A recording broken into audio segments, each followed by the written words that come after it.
Assalamualaikum warahmatullahi wabarakatuh. Selamat datang di Salsabiala Bercerita, tempat di mana kisah rumah tangga sederhana menjadi inspirasi yang luar biasa. Di sini, kita akan mengupas cerita-cerita nyata, penuh hikmah, tawa, air mata, dan cinta. Karena setiap rumah punya cerita, dan setiap cerita bisa jadi pelajaran berharga. Yuk, kita mulai ceritanya.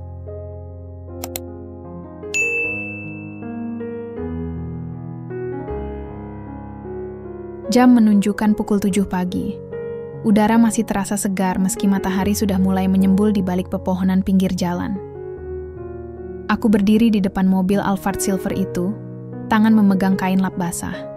Mata fokus pada noda debu yang masih tersisa di bagian bemper. "Luna, kamu belum sarapan?" tanya Rina, karyawan baruku yang sedang menyiram tanaman di halaman rental. Aku menggeleng sambil tersenyum. "Belum. Nanti aja setelah selesai urus mobil ini." Dia mengangguk, lalu melanjutkan pekerjaannya. Aku kembali berkutat dengan mobil yang harus siap dalam 2 jam lagi.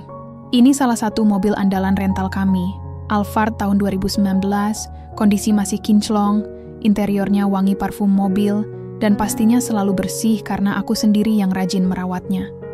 Sebenarnya mobil ini bukan cuma aset bisnis, dia juga simbol kebangkitanku.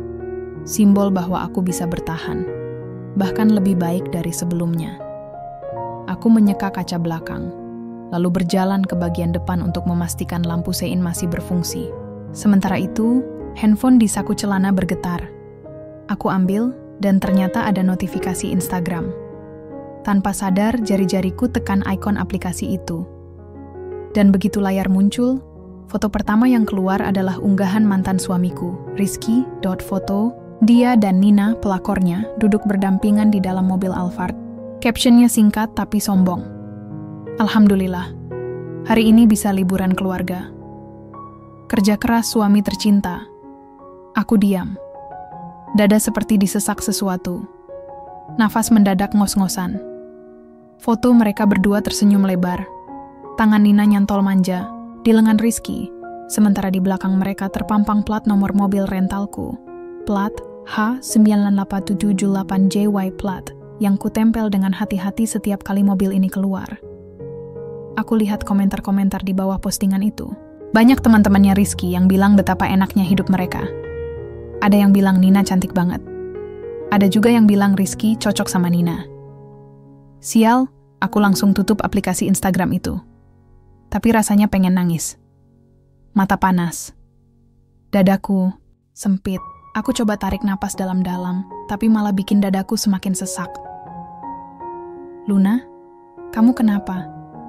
Suara Rina membuatku tersadar. Aku cepat-cepat usap pipi. Ternyata air mata sudah meleleh. Aku nggak apa-apa, jawabku pelan, berusaha menjaga nada bicara agar tidak gemetar. Rina menatapku ragu. "Kamu yakin? Tadi kamu kayaknya lagi lihat HP." Aku mengangguk cepat. "Iya, cuma lihat berita doang. Nggak penting." Aku balik lagi ke mobil, mencoba fokus membersihkannya. Tapi pikiran tak bisa dipaksa. Aku ingat masa lalu. Saat Rizky masih menjadi suamiku. Saat dia berjanji akan selalu ada untukku. Saat dia bilang, "Aku sayang sama kamu, Luna. Aku nggak bakal ninggalin kamu." Dan ternyata semua omong kosong. Dia pergi. Tanpa alasan jelas. Cuma bilang kalau aku nggak bisa memenuhi ekspektasinya. Padahal selama 5 tahun menikah, aku sudah berusaha sebaik mungkin. Bangun pagi-pagi masak buat dia, antar dia ke kantor, pulang kerja masak lagi, urus rumah, bahkan rela mundur dari pekerjaanku demi fokus di rumah. Tapi semua itu sia-sia. Yang lebih sakit lagi, orang yang merebut suamiku adalah sahabatku sendiri, Nina. Teman yang sering datang ke rumahku, minjam uang, curhat-curhat soal cowoknya waktu itu. Bahkan saat dia putus sama pacarnya, aku yang menemaninya. Aku yang bawakan teh hangat saat dia nangis di sofa ruang tamuku. Dan ternyata, dia selingkuh dengan suamiku. Aku masih ingat hari perceraian.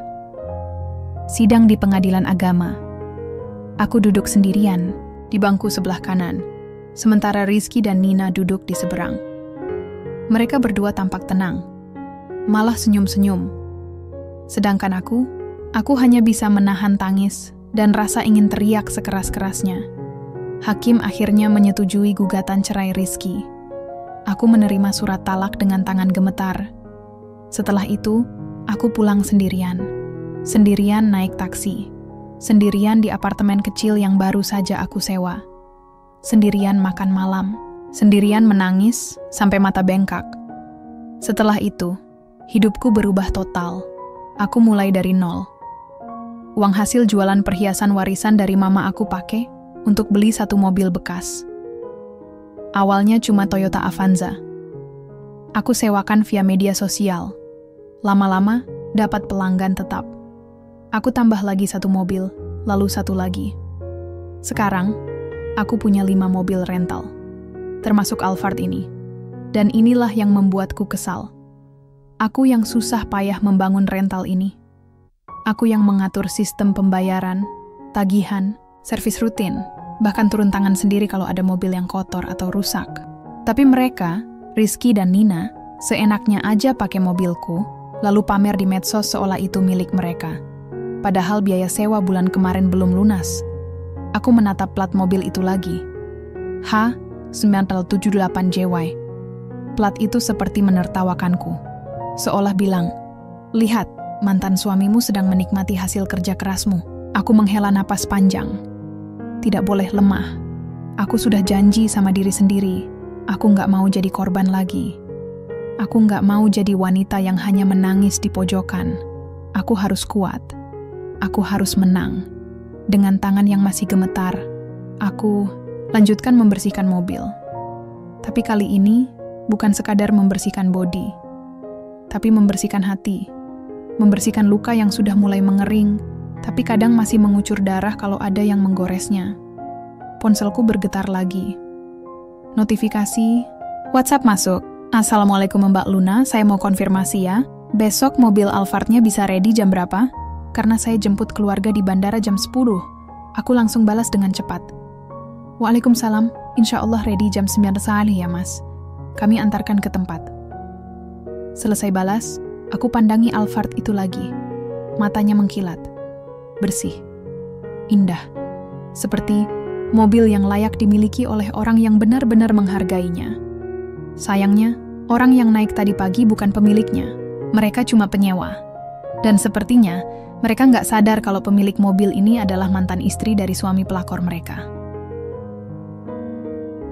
Aku tersenyum tipis. Mungkin ini awal dari rencana yang lain. Mungkin ini pertanda bahwa suatu hari nanti, aku akan punya kesempatan untuk menunjukkan siapa sebenarnya pemilik mobil ini. Siapa yang sebenarnya lebih hebat. Siapa yang sebenarnya lebih pantas bahagia.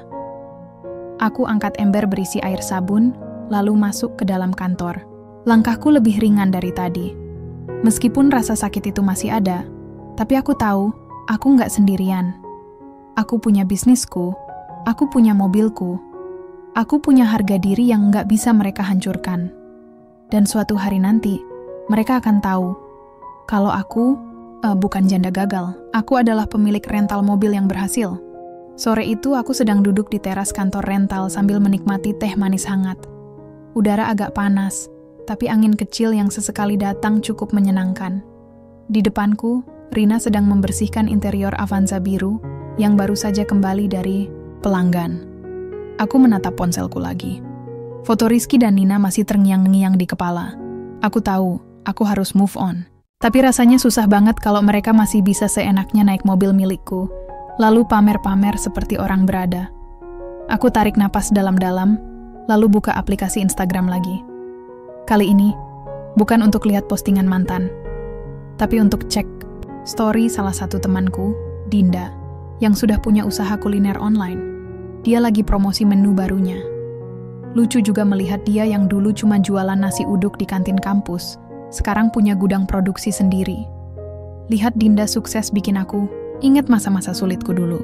Waktu hidupku hancur berkeping-keping. Waktu aku benar-benar mulai dari nol. Tanpa suami, tanpa keluarga dekat di Jakarta, dan tanpa pekerjaan tetap. Flashback. Setahun setelah perceraian pagi itu, aku bangun dengan mata pedih.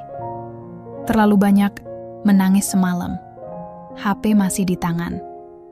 Layarnya gelap karena baterai habis. Aku mencabut charger dari stop kontak, colokkan ke HP, lalu langsung buka media sosial. Di timeline, ada foto Rizky dan Nina lagi. Kali ini mereka di Bali. Senyum lebar, saling pegang tangan. Captionnya, "Akhirnya ketemu jodoh yang sabar." Aku tutup HP, lalu rebahkan badan lagi. Aku masih di apartemen kecil sewaan. Uang dari hasil menjual emas mama tinggal sedikit. Habis untuk biaya sidang cerai, makan sebulan, dan tagihan listrik. Aku mengusap wajahku. Aku nggak tahu harus mulai dari mana. Aku nggak punya pekerjaan tetap. Ijazah S1-ku tersimpan rapi di lemari, tapi aku nggak yakin bisa kerja kantoran lagi.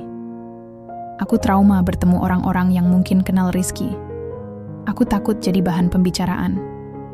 Aku duduk di pinggir kasur, menatap dinding kosong. Lalu, tiba-tiba teringat obrolan mama beberapa bulan lalu. "Kamu tuh jangan selalu bergantung sama suami, nak. Kalau kamu punya kemampuan, belajarlah mandiri. Kamu nggak butuh cowok untuk bahagia." Waktu itu aku hanya mengangguk. Sekarang, aku mulai sadar betapa pentingnya omongan mama. Aku ambil laptop tua dari tas. Buka browser. Mulai cari informasi soal usaha kecil-kecilan yang bisa dimulai dengan modal minim. Setelah seharian browsing, ide mulai muncul. Aku pikir, mungkin aku bisa coba usaha rental mobil.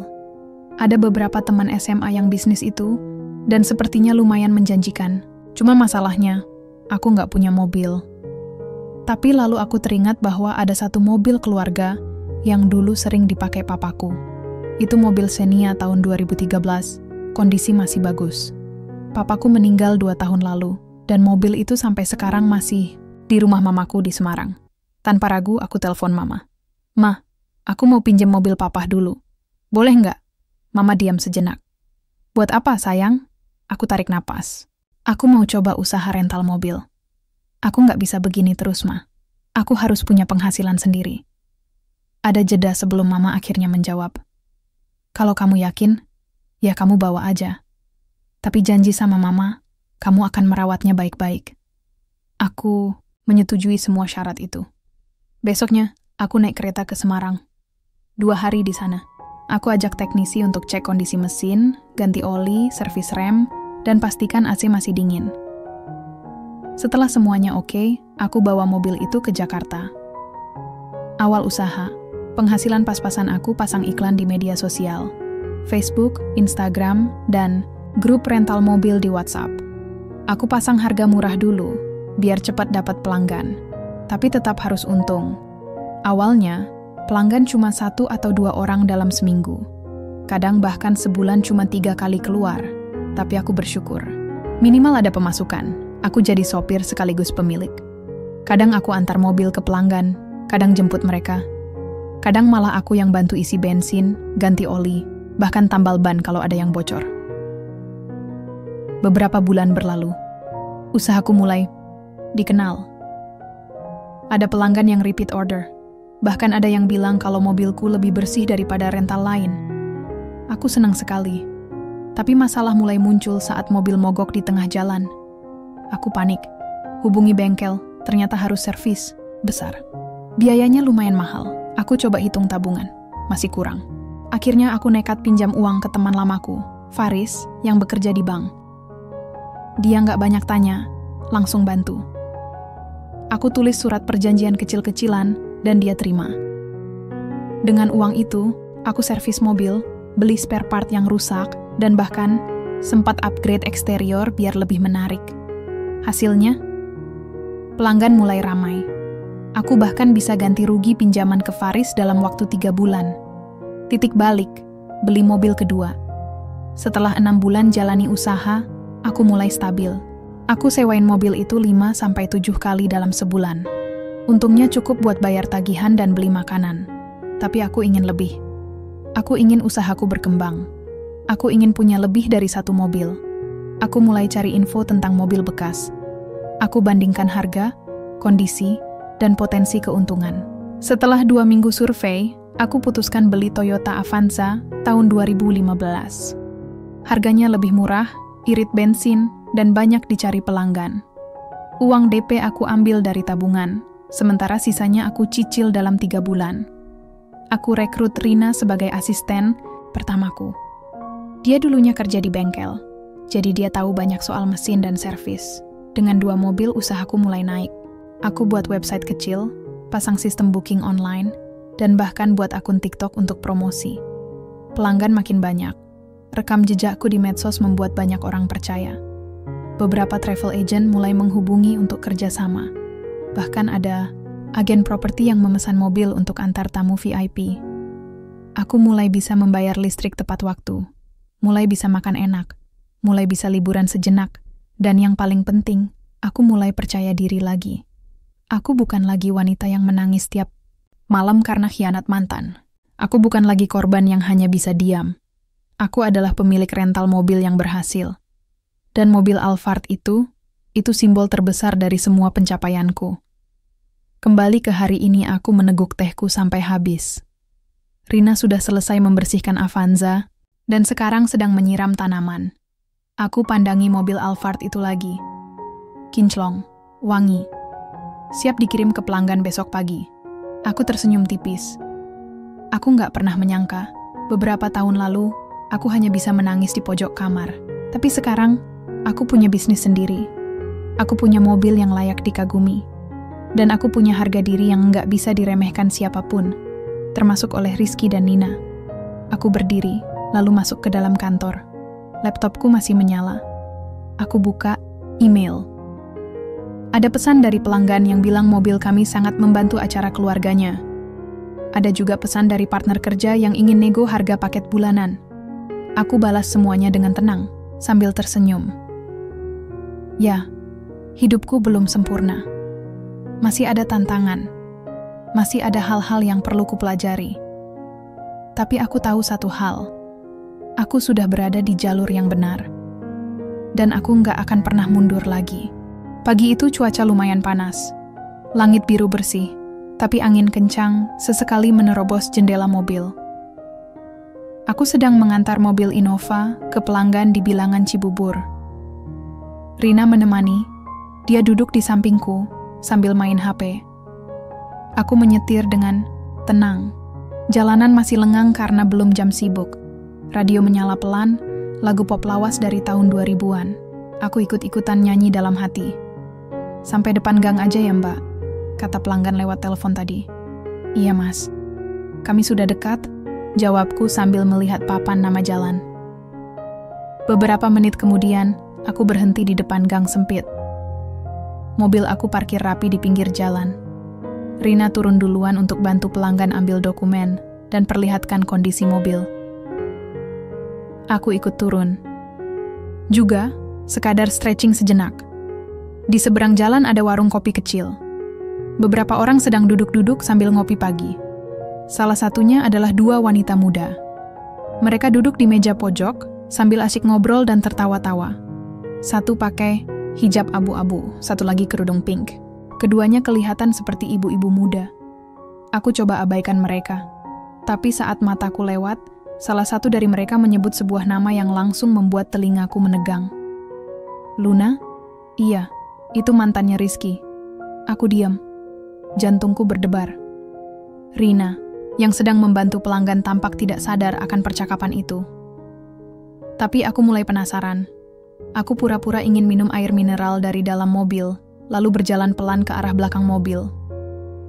Dari situ, aku bisa mendengar obrolan mereka lebih jelas. Emang si Rizky udah nikah sama Nina? Iya, udah setahun lalu. Katanya sih hidupnya enak banget.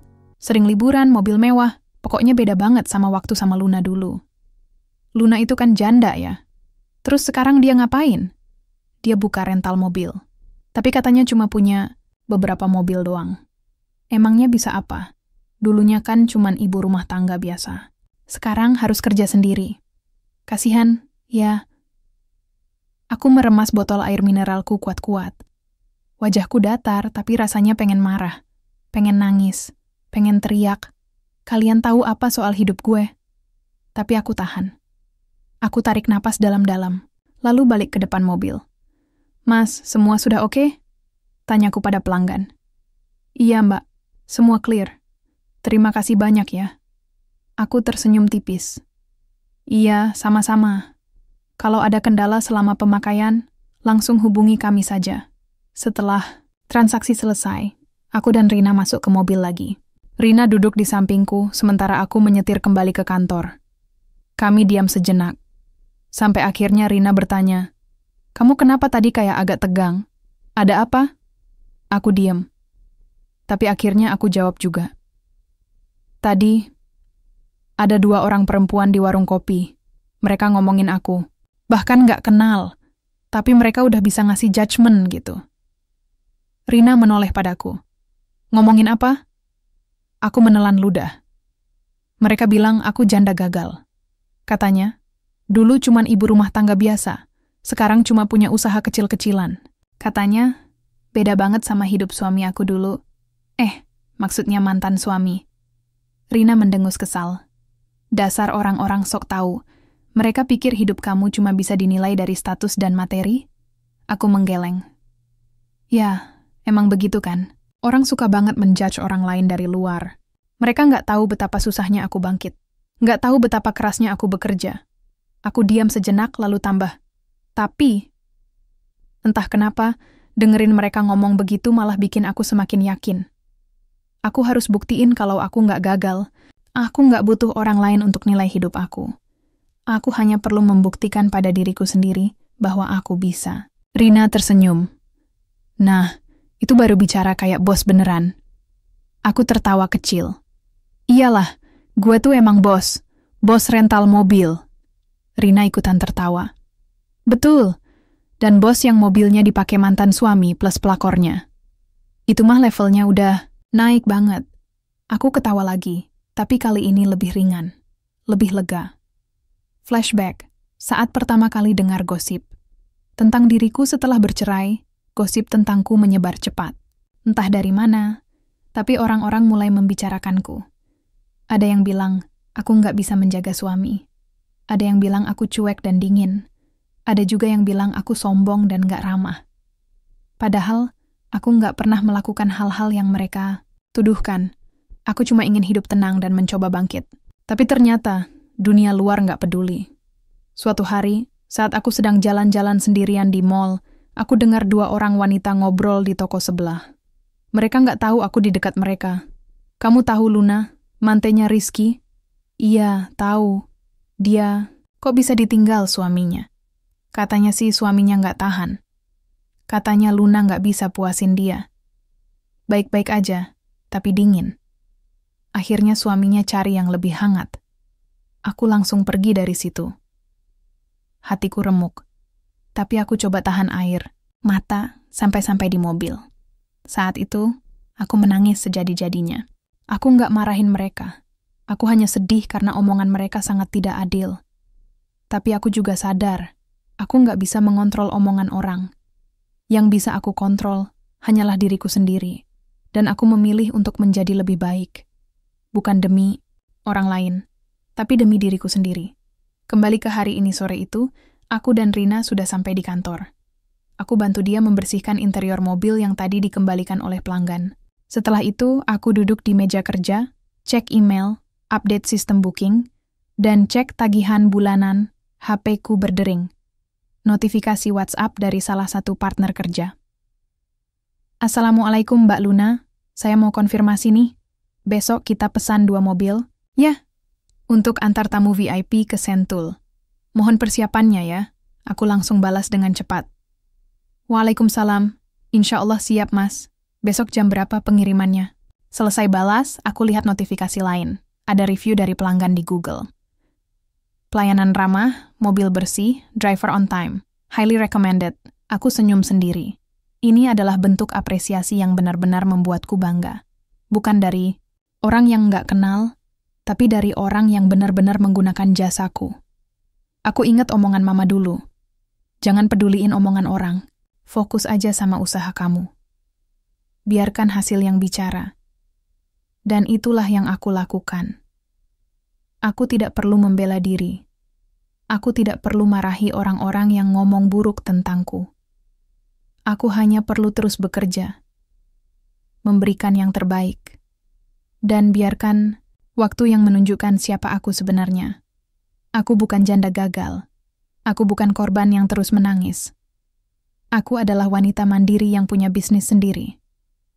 Dan suatu hari nanti, semua orang, termasuk Rizky dan Nina, akan tahu itu. Hari itu cuacanya cerah. Langit biru bersih, udara cukup hangat meskipun angin sesekali berhembus pelan. Aku duduk di belakang mobil sambil memastikan gaunku rapi. Dinda, sahabatku sejak kuliah, menikah hari ini. Ini acara besar, resepsi di salah satu hotel mewah di bilangan Senayan. Aku lihat jam tanganku. Jam 16.55. Acara akan dimulai dalam 5 menit. Aku turun dari taksi, membayar sopirnya, lalu masuk ke gedung. Saat sampai di ruang resepsi, suasana sudah ramai. Banyak tamu yang datang dengan pakaian terbaik mereka. Ada yang selfie di dekorasi pelaminan, ada yang ngobrol di kursi-kursi, ada juga yang langsung menuju meja makan. Aku cari tempat duduk kosong.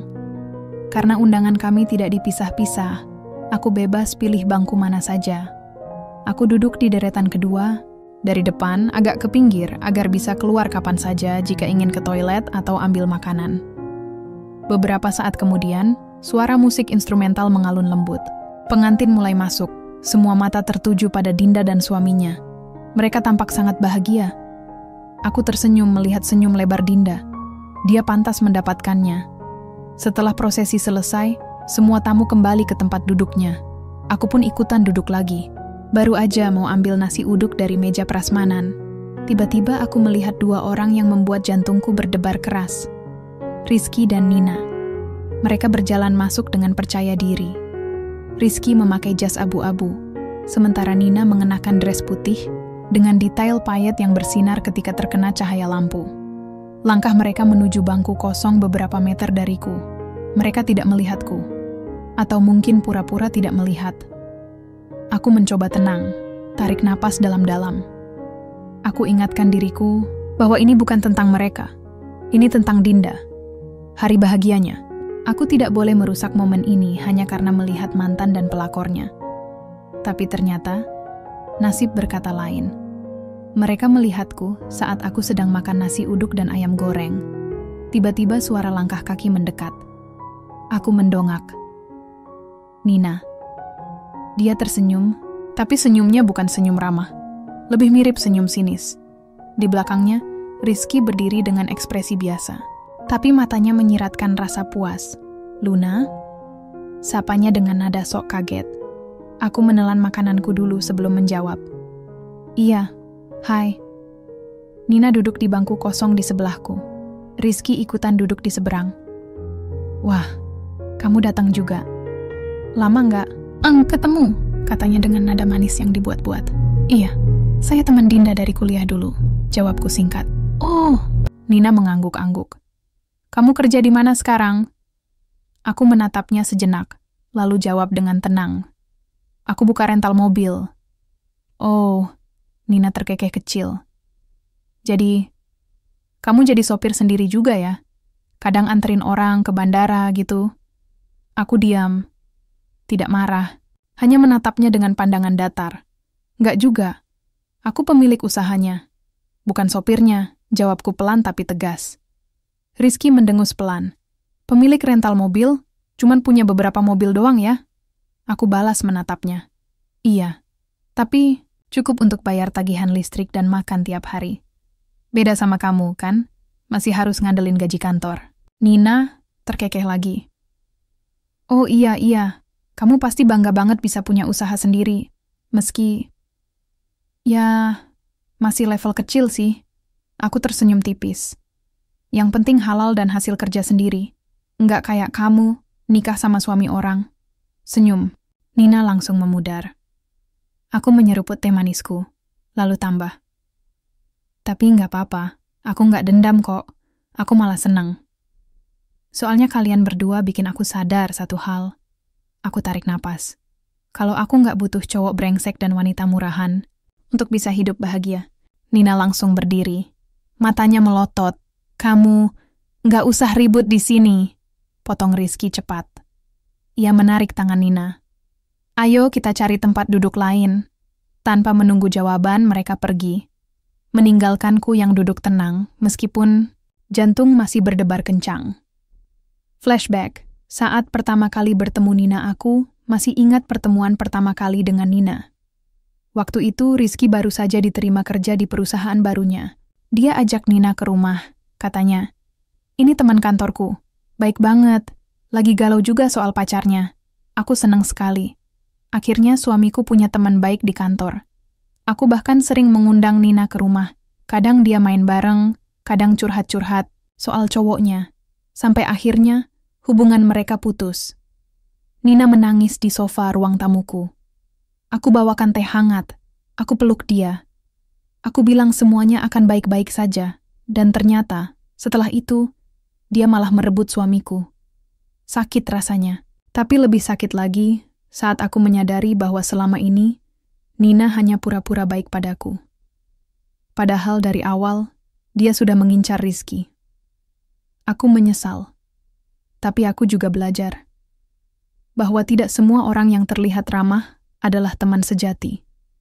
Kembali, ke hari ini setelah kejadian tadi, aku mencoba melupakan percakapan itu. Aku lanjutkan makan dengan tenang. Sesekali melihat Dinda yang sedang berkeliling menyapa tamu. Senyumnya begitu indah, aku benar-benar bahagia untuknya. Tapi entah kenapa, obrolan tadi tetap terngiang-ngiang di kepala. Ucapan Nina soal bisnisku. Tatapan Rizky yang seperti meremehkan. Aku tahu mereka cuma ingin menyinggungku, ingin membuatku merasa rendah. Tapi justru itu membuatku semakin yakin.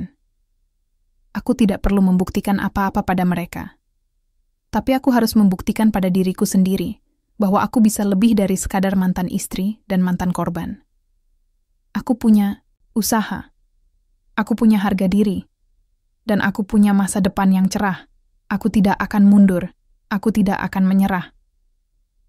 Dan suatu hari nanti, mereka akan tahu bahwa mobil yang mereka naiki adalah milikku. Hari itu aku baru aja pulang dari acara pernikahan Dinda. Badan agak lelah, tapi pikiran masih sibuk mengingat kejadian tadi siang. Pertemuanku dengan Rizky dan Nina. Ucapan sinis mereka, tatapan merendahkan, dan juga jawaban-jawaban tajam yang keluar dari mulutku. Aku duduk di teras kantor rental sambil menyeruput teh manis hangat. Rina sedang membersihkan interior Innova biru yang baru saja dikembalikan oleh pelanggan. "Kamu nggak capek?" tanya Rina sambil menyeka dashboard. Aku geleng pelan. "Iya capek, cuman otakku masih ngerumpi sendiri." Rina tertawa. "Masalah apa lagi? Masalah mobil?" Aku diam sejenak. Lalu jawab, "Bukan masalah mobil, masalah mantan." Rina langsung berhenti menyeka. Dia menoleh padaku. "Mantan suami kamu datang ke acara tadi?" Aku angguk. "Iya, sama dia, Nina." Wajah Rina langsung berubah. "Oh, mereka berdua ya?" "Iya." Dan mereka sempat ngobrol-ngobrol sama aku. Ngomongin kerjaan aku. Nyindir-nyindir, katanya aku cuma punya usaha kecil-kecilan. Nggak kayak hidup mereka yang katanya kerja keras suami tercinta. Aku tarik napas panjang. Padahal, gaji Rizky aja belum tentu cukup buat biaya liburan mereka. Apalagi naik Alphard kemarin-kemarin. Rina mendengus kesal. Dasar sombong banget sih mereka. Padahal mobilnya aja sewa dari tempat kita.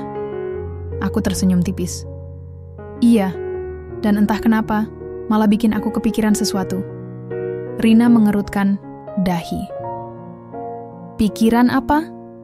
Aku diam sejenak, lalu jawab dengan tenang. "Aku mau ambil mobil itu. Tapi bukan sekadar ambil. Aku mau mereka malu. Di depan umum." Foto pamer di Instagram beberapa hari setelah acara pernikahan, HP-ku berdering pagi-pagi. Notifikasi Instagram masuk. Aku buka aplikasi itu dengan malas. Lagi-lagi ada foto Rizky dan Nina. Tapi kali ini, beda. Foto mereka di dalam mobil Alphard. Senyum lebar. Captionnya sombong. "Alhamdulillah bisa liburan bareng keluarga." Kerja keras suami tercinta akhirnya membuahkan hasil. Di kolom komentar, banyak teman-teman mereka yang berkomentar positif. Ada yang bilang, enak banget hidup kalian. Ada yang bilang, mobilnya bagus banget. Ada juga yang bilang, Nina cantik banget di foto ini. Aku lihat plat nomor mobil itu. H9802 JY plat rental milikku. Aku mengepal erat tanganku. Dadaku sesak. Tapi bukan karena sedih, melainkan karena marah. Mereka seenaknya aja pakai mobilku. Seenaknya aja pamer. Seenaknya aja bilang itu hasil kerja keras Rizky. Padahal biaya bulan kemarin aja belum lunas. Aku cek sistem booking di laptopku. Benar. Tagihan bulan lalu belum lunas. DP juga belum dibayar penuh. Artinya, mereka sudah melanggar ketentuan. Biasanya, kami kasih toleransi 2 hari untuk pelunasan. Kalau lebih dari itu, kami berhak mengambil mobil kembali. Dan mereka pasti nggak akan menyangka kalau pemilik mobil itu adalah mantan istri dari suami pelakornya. Mulai menyusun rencana aku duduk di meja kerja, membuka notepad, dan mulai mencatat. Beberapa poin penting. Tanggal jatuh tempo pembayaran. 3 hari lagi. Lokasi mereka biasanya parkir mobil. Hotel X di kawasan Kemang. Jadwal mereka biasanya pergi keluar. Malam hari, kalau ada acara atau makan-makan, apakah mereka pernah curiga kalau Luna punya rental mobil? Tidak. Karena saat pertemuan di resepsi, mereka tidak menyebut mobil rental. Siapa yang bisa bantu proses penjemputan mobil? Satpam hotel, staf resepsionis, dan Rina. Aku yakin, ini adalah waktu yang tepat. Aku tidak ingin hanya mengirim pesan, tagihan lagi. Aku ingin mereka merasakan malu, tapi bukan dengan cara kasar atau marah-marah. Aku ingin melakukan semuanya dengan elegan, profesional, tapi efektif.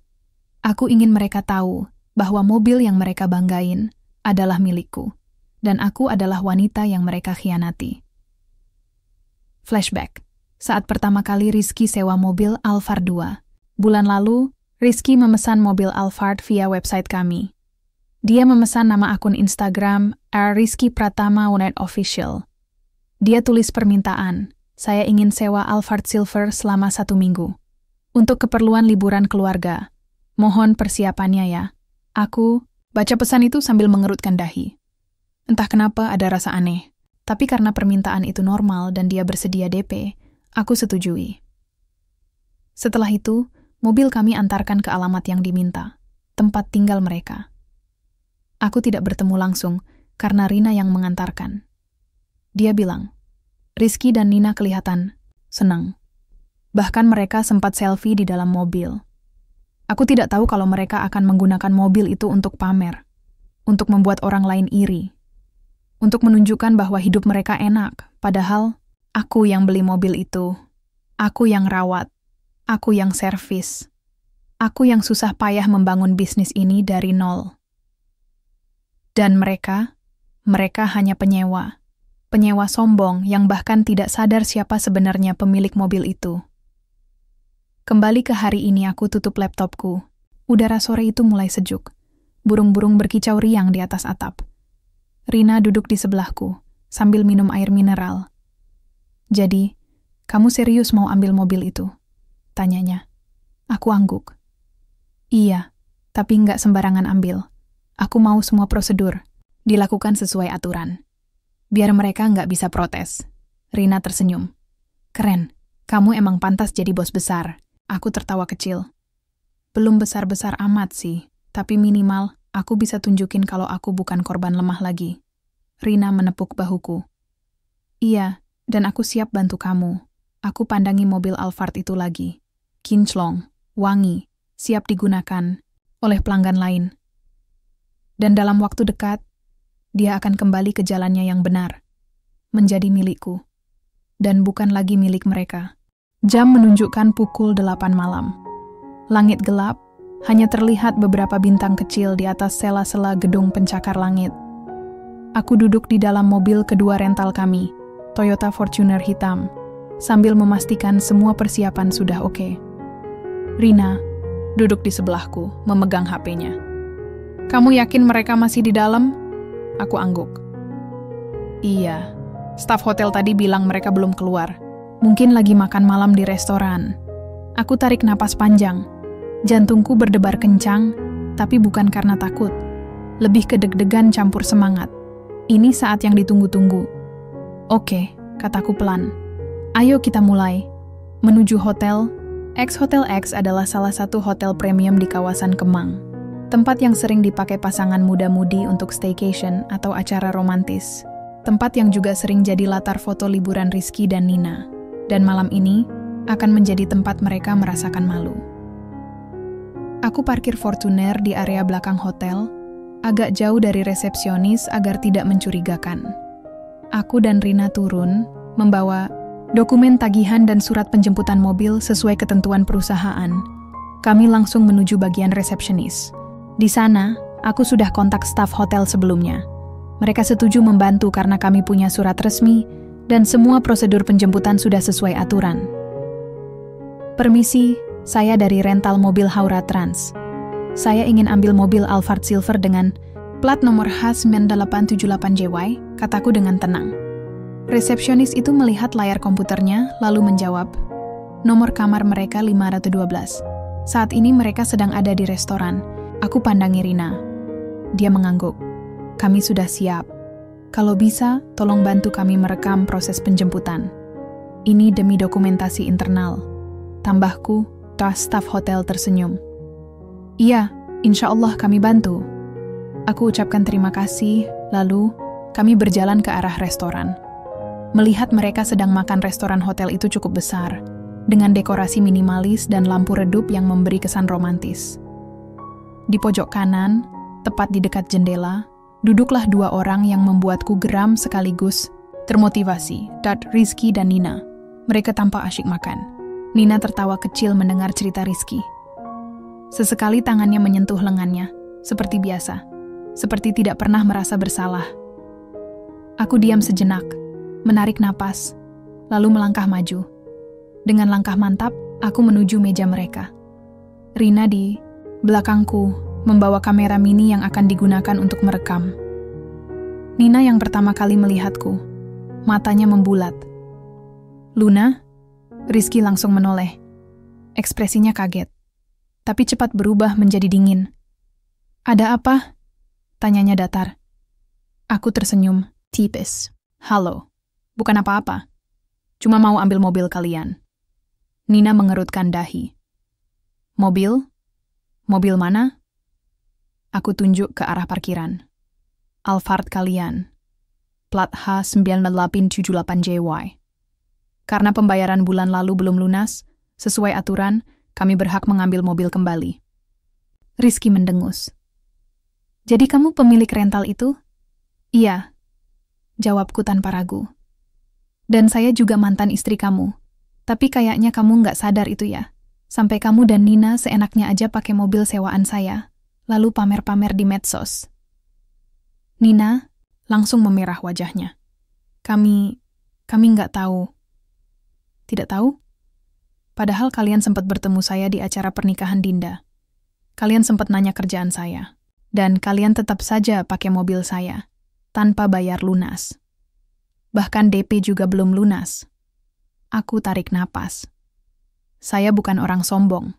Saya juga bukan orang suka dendam. Tapi saya punya aturan. Aturan bisnis. Dan kalian melanggarnya. Rizky mencoba bangkit. Kami bisa bayar sekarang juga. Aku angkat tangan. Maaf terlambat. Proses penjemputan sudah dimulai. Lagi pula biar semua tamu hotel tahu kalau kalian cuma penyewa, bukan pemilik mobil. Di sekeliling kami beberapa tamu mulai menoleh. Ada yang merekam. Ada yang pura-pura asyik makan tapi sebenarnya mendengarkan. Penjemputan mobil aku keluar dari restoran menuju mobil Alphard. Satpam hotel sudah standby. Staf hotel juga sudah siap. Aku buka pintu mobil, lalu tempelkan surat tagihan besar di kaca depan. Mobil ini diambil karena pembayaran belum lunas. Silakan hubungi pemilik untuk info lebih lanjut. Lalu, dengan tenang, aku masuk ke mobil dan mulai menyetir keluar dari area parkir hotel. Semua orang melihat, termasuk tamu-tamu penting yang hadir di restoran. Beberapa detik kemudian, HP-ku bergetar. Notifikasi WhatsApp masuk dari teman Rizky. Bro, kenapa mobilmu diambil? Viral nih di story hotel. Aku tersenyum tipis. Misi berhasil. Flashback, saat pertama kali. Mereka sewa mobil aku, ingat betul hari itu. Nina memesan mobil via website kami. Dia tulis permintaan, saya ingin naik mobil mewah untuk liburan keluarga, biar terkesan eksklusif. Padahal mobil itu bukan milik mereka. Itu hasil kerja kerasku. Hasil usaha yang susah payahku bangun sendiri. Dan mereka gunakan untuk pamer. Untuk membuat orang lain iri. Untuk menunjukkan bahwa hidup mereka enak. Padahal, mereka cuma penyewa. Penyewa sombong yang bahkan tidak sadar siapa sebenarnya pemilik mobil itu. Kembali ke hari ini, saat aku dan Rina sampai di kantor rental, udara malam cukup sejuk. Aku matikan mesin mobil, lalu turun. Rina ikutan turun. Ia menepuk bahuku. Kamu hebat banget tadi. Mereka pasti malu banget. Aku tersenyum. Iya, tapi aku nggak senang karena mereka malu. Aku senang karena aku akhirnya bisa tunjukin kalau aku bukan korban lemah lagi. Rina mengangguk. Iya, kamu emang pantas jadi bos besar. Aku pandangi mobil Alphard itu lagi. Kinclong. Wangi. Siap digunakan oleh pelanggan yang lebih menghargainya. Dan malam ini, aku berhasil membuktikan satu hal. Bahwa aku bukan wanita lemah.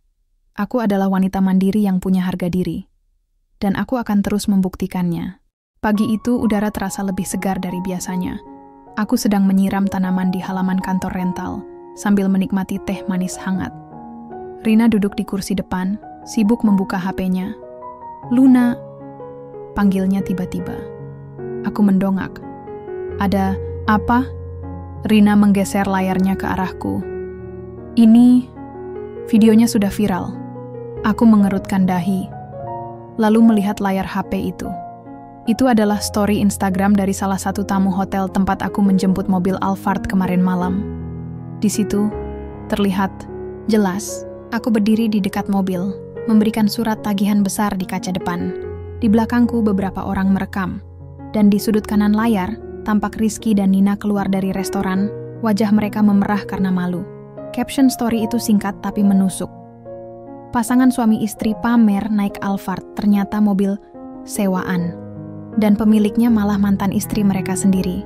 Aku diam sejenak, jantungku berdebar. Bukan karena takut, tapi karena efek dari apa yang sudah terjadi semalam mulai terasa. Sudah banyak yang nge-share, tambah Rina. Ada juga yang buat TikTok. Bahkan ada netizen yang bikin caption lucu-lucu. Aku tersenyum tipis. Jadi mereka akhirnya tahu rasanya malu di depan umum. Rina tertawa. Iya. Dan kayaknya mereka bakal nyesel banget, udah sombong-sombong pakai mobil kita. Reaksi Rizky. Dan Nina beberapa jam setelah video itu tersebar, HP-ku mulai ramai notifikasi. Ada pesan WhatsApp dari teman-teman Rizky yang penasaran. Ada juga komentar-komentar di postingan viral tersebut. Salah satu komentar menarik perhatianku. Kok bisa sih mereka nggak sadar kalau pemilik mobil itu mantan suaminya? Padahal sebelumnya ketemu di acara nikahan. Nggak mikir ya? Yang lain berkomentar. Dulu dia pamer hidup enak, ternyata mobil aja sewa. Dan pemiliknya mantan sendiri. Kena karma. Dan satu lagi. Wanita yang punya mobil tuh keren banget. Tenang tapi tegas. Balas dendamnya elegan. Aku baca semua komentar. Itu dengan tenang. Aku tidak senang karena mereka malu. Tapi aku puas. Karena akhirnya orang-orang tahu siapa aku sebenarnya. Bukan korban lemah, bukan wanita yang hanya bisa menangis. Aku adalah wanita mandiri yang punya usaha sendiri, dan aku punya harga diri yang gak bisa diremehkan siapapun. Flashback. Saat pertama kali mereka pamer di medsos, aku ingat betul hari itu. Nina upload foto mereka berdua di dalam Alphard, captionnya, "Alhamdulillah bisa liburan bareng keluarga. Kerja keras suami tercinta akhirnya membuahkan hasil. Padahal, biaya bulan lalu belum lunas. DP juga belum dibayar penuh.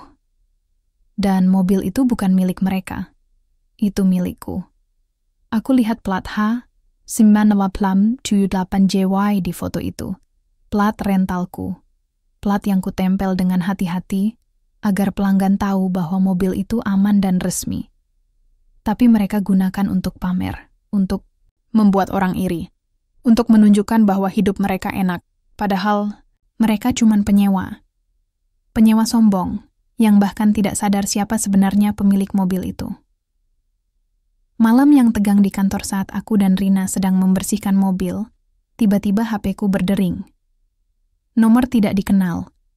Aku ragu-ragu, tapi akhirnya angkat juga. Halo, sapaku? Luna? Suara di seberang agak gugup. Iya, ini siapa? Ini saya, Rizky. Aku langsung tahu. Suaranya masih seperti dulu. Dingin, tapi sekarang terdengar sedikit panik. Apa maumu? Tanyaku datar. Kamu tahu nggak kalau video itu viral? Semua orang di kantor tahu. Teman-teman, kita juga. Bahkan bosku nanya-nanya. Aku diam. Tidak merasa bersalah. Kamu tahu nggak? Kamu maluin kami? Lanjutnya, aku tarik napas panjang. Aku hanya ambil hakku. Kalian melanggar aturan. Aku tidak melakukan apapun di luar prosedur. Kalau kalian malu, itu karena kalian sendiri yang sombong dan seenaknya aja pakai mobilku. Dia diam sejenak. Lalu bertanya, Nina, dia sampai nangis tadi pagi. Dia bilang, dia nggak tahu kalau kamu pemilik rental itu. Aku tersenyum sinis. Jadi sekarang salahkan dia, padahal kalian berdua yang memilih untuk pamer-pamer. Kalian berdua yang memilih untuk tidak bayar tepat waktu. Kalian berdua yang memilih untuk meremehkan hidupku. Rizky tidak menjawab. Aku tambah. Aku tidak dendam.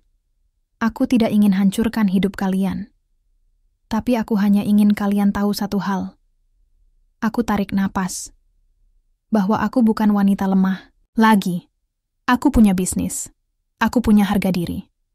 Dan aku tidak akan membiarkan kalian merendahkanku lagi. Setelah itu, aku tutup panggilan tanpa menunggu jawaban. HP-ku bergetar lagi. Pesan masuk dari nomor yang sama. Kami mau nego. Tolong hapus. Videonya, kami janji nggak akan ulangi kesalahan. Aku baca pesan itu, lalu hapus. Tidak perlu dibalas. Aku sudah cukup memberi pelajaran. Sekarang, biarkan mereka sendiri yang merasakan dampaknya. Kembali ke hari ini aku duduk di meja kerja, melihat laptopku. Email masuk dari partner kerja. Assalamualaikum Mbak Luna. Kami lihat video Anda di medsos. Terima kasih sudah tegakkan aturan. Kami sangat respect dengan sikap profesional Anda. Saya ingin ajak kerja sama lagi. Aku tersenyum. Ini adalah bentuk apresiasi yang benar-benar membuatku bangga. Bukan dari orang yang nggak kenal, tapi dari orang yang benar-benar menggunakan jasaku. Aku lihat mobil Alphard itu lagi. Kinclong. Wangi. Siap digunakan oleh pelanggan yang lebih menghargainya. Dan malam ini, aku berhasil membuktikan satu hal. Bahwa aku bukan wanita lemah. Aku adalah wanita mandiri yang punya harga diri. Dan aku akan terus membuktikannya. Aku seperti bisa merasakan sesuatu akan terjadi hari ini. Mungkin karena video kemarin malam sudah viral, atau mungkin karena HP-ku mulai ramai dengan pesan-pesan dari orang-orang yang penasaran. Aku sedang duduk di meja kerja, mengetik email untuk partner kerja baru. Di luar, Rina sedang membersihkan interior Innova biru. Sementara itu, HP-ku berdering. Nomor asing. Aku ragu-ragu sejenak, tapi akhirnya angkat juga. Halo, sapaku. Luna, ini saya Rizky. Jantungku berdebar. Tapi aku coba tenangkan diri. Iya, ada apa? Kami mau ke kantor rental kamu. Bisa nggak? Aku diam sejenak. Untuk apa? Kami ingin bicara langsung. Tentang mobil. Dan tentang videonya. Aku tarik napas panjang. Kalau cuman mau bayar tagihan, kalian bisa transfer. Tidak perlu datang. Tapi tolong, dengarkan kami dulu. Kami benar-benar butuh bicara langsung. Aku melihat jam. Masih pagi. Belum banyak aktivitas. Lagi pula, aku rasa ini memang saat yang tepat. Saat untuk mengakhiri semuanya secara tuntas. Oke, jawabku akhirnya. Datang saja. Kami tunggu. Setelah menutup telepon, aku berdiri dan menatap kantor kecilku. Tempat yang selama ini jadi pusat usahaku. Tempat aku bangkit dari nol. tempat aku belajar bertahan hidup. Dan hari ini, tempat ini akan menjadi saksi, bisu pertemuan terakhir antara aku dan mereka. Mereka datang ke kantor jam menunjukkan pukul 10 pagi. Aku sedang menyeduh teh manis hangat ketika suara langkah kaki terdengar dari depan. Rina langsung memberiku isyarat. Mereka datang. Aku angguk pelan dari pintu masuk, Rizky dan Nina masuk. Wajah mereka tampak tegang. Nina memakai hijab abu-abu dan jaket hitam. Rizky memakai kemeja putih biasa, walaupun raut wajahnya terlihat lebih tua dari beberapa bulan lalu. Mereka duduk di kursi tamu yang ada di depan mejaku. Aku duduk di seberang mereka, dengan secangkir teh di tangan. "Terima kasih sudah datang," ujarku tenang. Nina menunduk. Rizky hanya diam. Aku menyeruput tehku, lalu mulai bicara. "Jadi, kalian ingin bicara tentang mobil?" Rizky mengangguk. "Iya, kami minta maaf. Kami tidak tahu kalau kamu pemilik rental itu. Kalau kami tahu, kami pasti tidak akan seenaknya begitu." Aku tersenyum tipis. "Kalian pikir, kalau kalian tahu, kalian tidak akan melakukan hal yang sama?" Nina mendongak. "Kami serius, Luna. Kami benar-benar menyesal. Video itu membuat hidup kami hancur." Rekan kerja Rizky mulai menjauh. Teman-teman kami juga mulai menghindar. Bahkan bos Rizky sempat menegur dia soal kelakuan sombong. Aku diam sejenak. Lalu jawab, "Aku tidak ingin hancurkan hidup kalian. Aku hanya ingin kalian tahu satu hal." Aku pandangi mata mereka bergantian. Bahwa aku bukan wanita lemah lagi. Aku punya usaha sendiri. Aku punya harga diri. Dan aku tidak akan membiarkan siapapun merendahkanku lagi. Nina menelan ludah. Kami benar-benar minta maaf. Kami tidak tahu semua ini akan jadi seperti ini." Aku tarik napas panjang. Aku tidak butuh permintaan maaf kalian. Karena kalian tidak pantas dapatkan pengampunan dari aku. Tapi aku akan terima pembayaran kalian. Lengkap. Sekarang. Rizky mengangguk cepat. "Iya, kami bawa uangnya. Semua tagihan kami lunasi hari ini." Aku mengangguk. "Oke, silakan transfer. Kami akan proses setelah bukti transfer masuk." Flashback. Saat pertama kali mereka menghina hidupku, aku masih ingat betul hari itu. Setelah perceraian, aku sedang duduk di warung kopi sendirian. HP-ku tiba-tiba berdering. Sebuah postingan Instagram dari Nina, foto dia dan Rizky. Captionnya, "Hidup itu indah kalau bersama orang yang benar-benar mencintaimu." Di kolom komentar, banyak teman-teman mereka yang bilang, "Enak banget hidup. Kamu cantik banget di foto ini. Pasangan idaman." Aku menatap layar itu dengan air mata yang mulai menggenang. Aku sadar, mereka tidak peduli padaku. Mereka bahkan tidak pernah membayangkan bagaimana rasanya dikhianati oleh dua orang yang paling dipercaya. Sejak hari itu, aku bertekad untuk bangkit.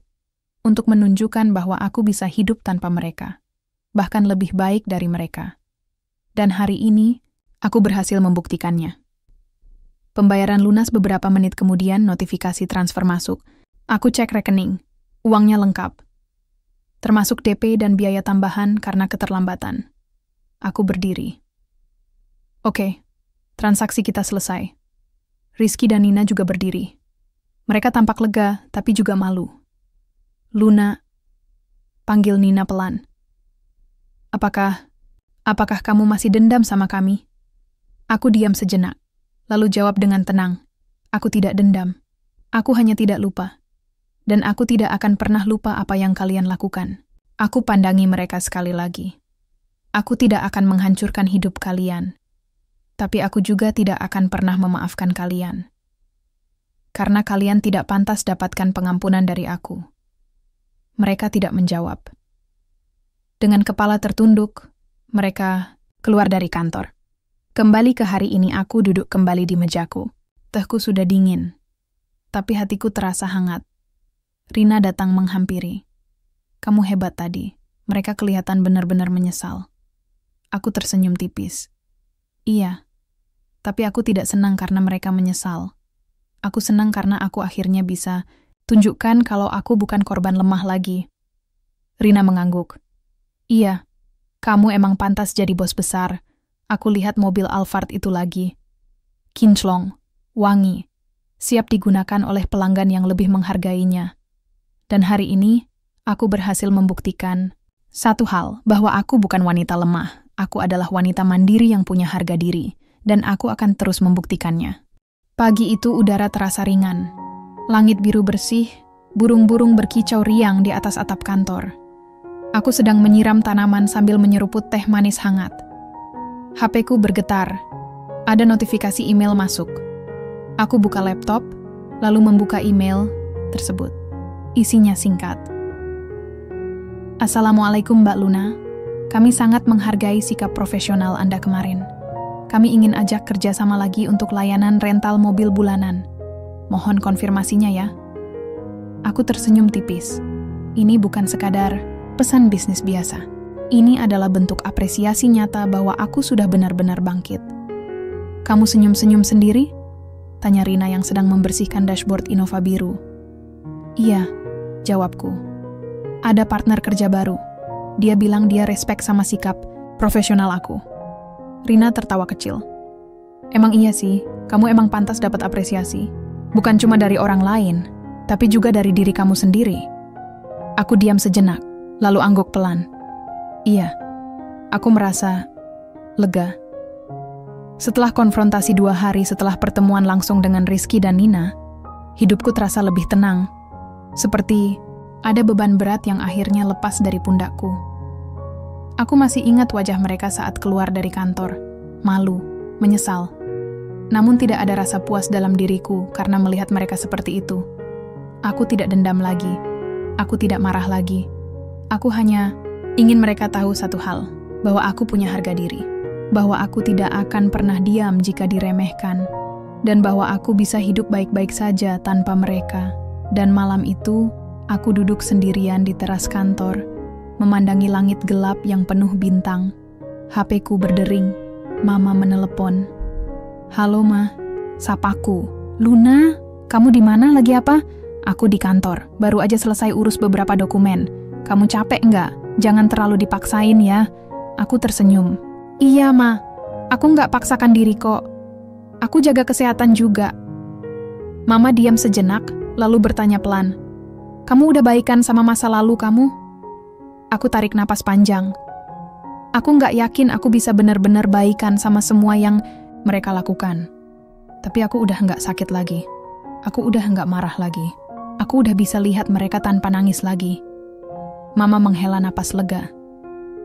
Alhamdulillah, aku tambah. Aku nggak dendam, Ma.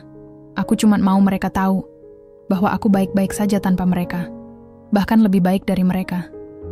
Mama tertawa, kecil. Iya nak, Mama bangga sama kamu.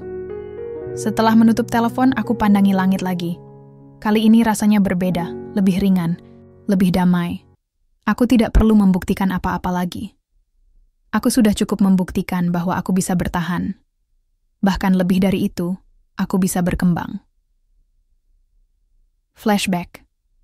Saat pertama kali merasa kuat, aku masih ingat betul masa-masa sulit setelah perceraian.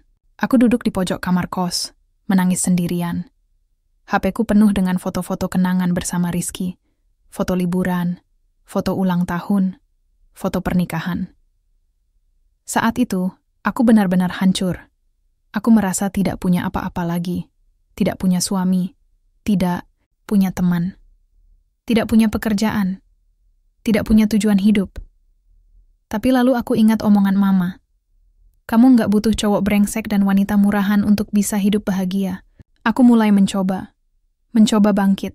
Mencoba cari pekerjaan. Mencoba buka usaha kecil-kecilan. Mencoba belajar dari kesalahan. Dan lambat laun, aku mulai bisa tidur tanpa menangis. Mulai bisa makan tanpa pikiran negatif. Mulai bisa tersenyum tanpa pura-pura. Aku tidak langsung menjadi kuat, tapi aku terus berusaha.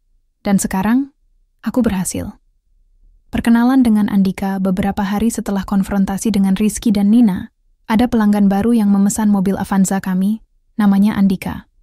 Usianya sekitar 30-an. Penampilannya rapi, sopan. Saat datang ke kantor, ia membawa kartu nama dari sebuah perusahaan teknologi. Saya ingin sewa mobil selama seminggu. Untuk acara keluarga, katanya ramah. Aku memberikan syarat dan ketentuan sesuai prosedur. Ia membacanya dengan teliti, lalu menyetujui semua persyaratan. Sebelum pergi, ia bertanya, "Anda pemilik rental ini?" Aku mengangguk. "Iya, saya sendiri yang jalankan." Ia tersenyum. "Wah, hebat banget. Wanita muda punya usaha sendiri." Saya salut. Aku tersenyum malu. "Terima kasih." Sejak saat itu, Andika sering datang lagi. Kadang untuk rental mobil, kadang sekadar ngobrol santai. Ia ternyata tinggal tidak jauh dari kantorku. Ia suka bercerita tentang dunia bisnis dan entrepreneurship. Dan entah kenapa, setiap kali aku ngobrol dengannya, aku merasa tenang, nyaman. Seperti ada harapan untuk bahagia lagi. Kembali ke hari ini, aku duduk di meja kerja, menyelesaikan beberapa dokumen penting. Di luar, Rina sedang membantu pelanggan baru. Udara siang itu cukup hangat, tapi angin sepoi-sepoi membuat suasana lebih nyaman. HP-ku bergetar lagi. Notifikasi Instagram masuk. Seorang netizen menulis komentar di postingan viral beberapa hari lalu. "Wanita yang punya mobil itu keren banget. Balas dendamnya elegan. Gak pakai teriak-teriak, tapi bikin mantan dan pelakornya malu sendiri." Aku tersenyum membacanya. Tapi kali ini, aku tidak merasa puas karena mereka malu. Aku hanya merasa lega karena akhirnya aku bisa menjaga harga diriku. Aku bukan lagi wanita lemah yang hanya bisa menangis di pojok kamar. Aku adalah wanita mandiri yang punya bisnis sendiri. Aku adalah wanita yang punya hati yang tenang. Dan aku adalah wanita yang siap menjalani hidup barunya. Pagi itu, udara terasa hangat, tapi menyenangkan. Matahari baru saja naik, sinarnya menembus dedaunan di halaman kantor rental kami. Burung-burung berkicau riang, sementara aku duduk di kursi kayu luar, menyeruput teh manis hangat. Di depanku, mobil-mobil rental kami tampak kinclong. Rina sedang membersihkan interior Innova biru, sementara staf lain mulai mempersiapkan dokumen untuk pelanggan pagi ini. Aku pandangi semuanya dengan tenang. Kantorku, usahaku, hidupku. Dan tiba-tiba rasanya seperti ingin menangis. Bukan karena sedih, tapi karena haru. Karena bangga. Karena aku berhasil sampai di titik ini, aku bukan lagi wanita yang menangis di pojok kamar. Aku adalah pemilik usaha yang punya harga diri. Dan hari ini, aku akan merayakan satu pencapaian besar. Kantor, cabang pertamaku akan dibuka. Pembukaan kantor cabang beberapa bulan setelah konfrontasi langsung dengan Rizky dan Nina, bisnisku mulai berkembang pesat. Banyak partner kerja baru yang tertarik bekerja sama. Beberapa pelanggan tetap merekomendasikan jasaku ke orang lain. Bahkan beberapa agen travel mulai menggunakan jasa rental kami untuk antar jemput tamu VIP mereka. Dengan pertumbuhan ini, aku memutuskan untuk membuka kantor cabang di Depok. Lokasinya strategis, dekat dengan universitas dan perumahan elit. Aku sewa ruko kecil 2 lantai, lengkap dengan ruang administrasi, tempat parkir mobil, dan area tunggu pelanggan. "Kamu serius mau buka cabang?" tanya Rina waktu itu. "Iya," jawabku mantap. "Ini langkah penting. Aku nggak bisa stuck di zona nyaman. Aku harus berkembang." Rina tersenyum. "Keren banget kamu, Luna. Dulu cuma punya 1 Avanza, sekarang udah punya 5 mobil dan 2 kantor." Aku tertawa kecil. Iya, siapa sangka? Dan sekarang, saat itu benar-benar tiba. Aku melihat spanduk besar yang baru saja dipasang di depan kantor cabang Haura Trans, jasa rental mobil terpercaya cabang Depok. Icon tasta, layanan profesional, dan harga terjangkau. Aku menghela napas panjang. Ini bukan hanya tentang bisnis, ini juga tentang harga diri. Tentang pembuktian bahwa aku bisa lebih dari sekadar mantan istri dan korban pengkhianatan. Flashback. Saat pertama kali memulai, aku masih ingat betul masa-masa awal. Setelah perceraian, aku duduk sendirian di kamar kos. Mata bengkak karena menangis semalaman. HP-ku penuh dengan foto-foto kenangan bersama Rizky. Foto liburan, foto ulang tahun, foto pernikahan. Aku merasa hancur. Aku merasa tidak punya apa-apa, lagi. Tidak punya suami, tidak punya teman, tidak punya pekerjaan, tidak punya tujuan hidup. Sampai akhirnya, aku mendapat telepon dari Mama. "Luna, kamu nggak butuh cowok brengsek dan wanita murahan untuk bisa hidup bahagia. Kamu kuat, dan kamu pasti bisa bangkit." Aku mulai mencoba bangkit, mencoba cari pekerjaan, mencoba buka usaha kecil-kecilan, mencoba belajar dari kesalahan. Aku pinjam mobil Xenia milik keluarga. Aku cuci, servis, dan pasang plat rental. Aku upload foto di medsos. Aku promosi ke grup WhatsApp. Aku layani pelanggan dengan ramah dan profesional. Dan lambat laun, aku mulai bisa tidur tanpa menangis. Mulai bisa makan tanpa pikiran negatif. Mulai bisa tersenyum tanpa pura-pura. Aku tidak langsung menjadi kuat, tapi aku terus berusaha.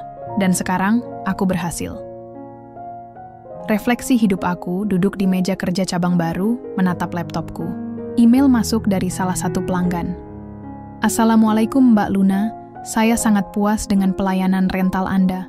Mobilnya wangi, sopirnya ramah, dan prosedurnya jelas. Saya doakan usaha Anda semakin lancar dan maju." Aku tersenyum membacanya, HP-ku bergetar. Ada notifikasi WhatsApp dari Andika. "Selamat ya atas pembukaan cabang barunya. Semoga sukses selalu.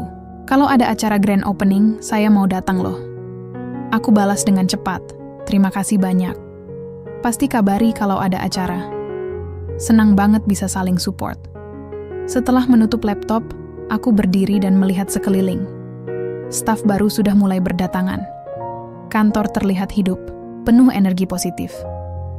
Aku tarik napas panjang. Aku tidak pernah menyangka. Dari nol, aku bisa sampai di sini. Aku tidak dendam lagi. Aku tidak marah lagi. Aku sudah bisa melihat masa lalu tanpa air mata.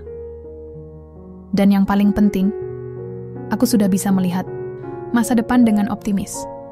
Surat untuk diriku sendiri sebelum pulang, aku ambil secarik kertas dan mulai menulis. "Untuk Luna yang dulu, kamu sedang menangis di pojok kamar, bertanya-tanya apakah kamu akan baik-baik saja.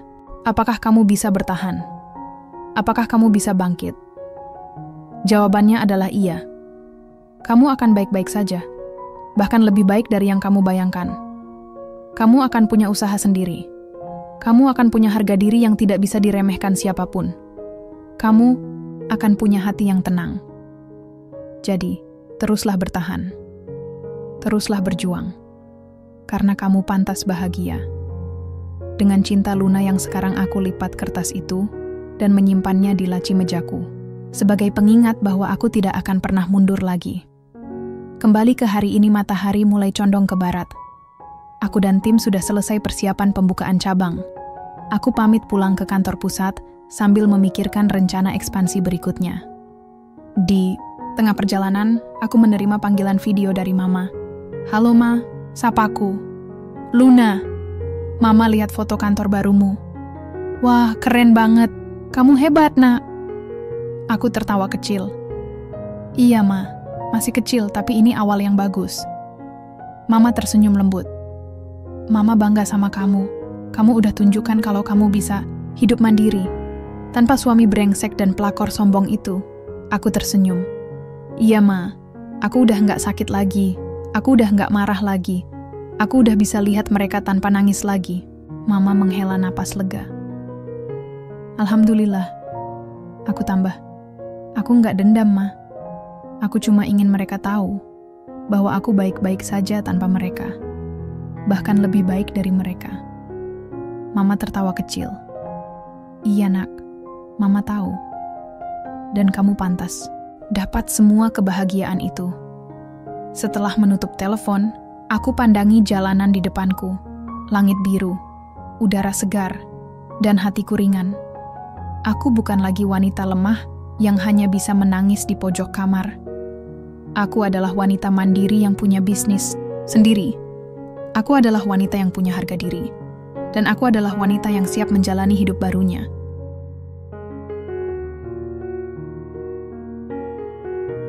Aku pernah merasa hancur. Aku pernah menangis di pojok kamar, bertanya-tanya apakah aku akan baik-baik saja. Apakah aku bisa bangkit lagi? Apakah hidupku masih punya arti? Tapi ternyata, dari nol pun, kita bisa membangun sesuatu yang besar. Dari luka pun, kita bisa belajar menjadi lebih kuat. Aku bukan lagi wanita lemah yang hanya bisa diam saat diremehkan. Aku adalah wanita mandiri yang punya usaha sendiri, yang punya harga diri, dan yang paling penting, aku punya masa depan yang cerah. Jadi, buat kamu yang sedang melewati masa sulit, percayalah, kamu nggak sendirian. Kamu pasti bisa bangkit, bahkan lebih tinggi dari yang kamu bayangkan.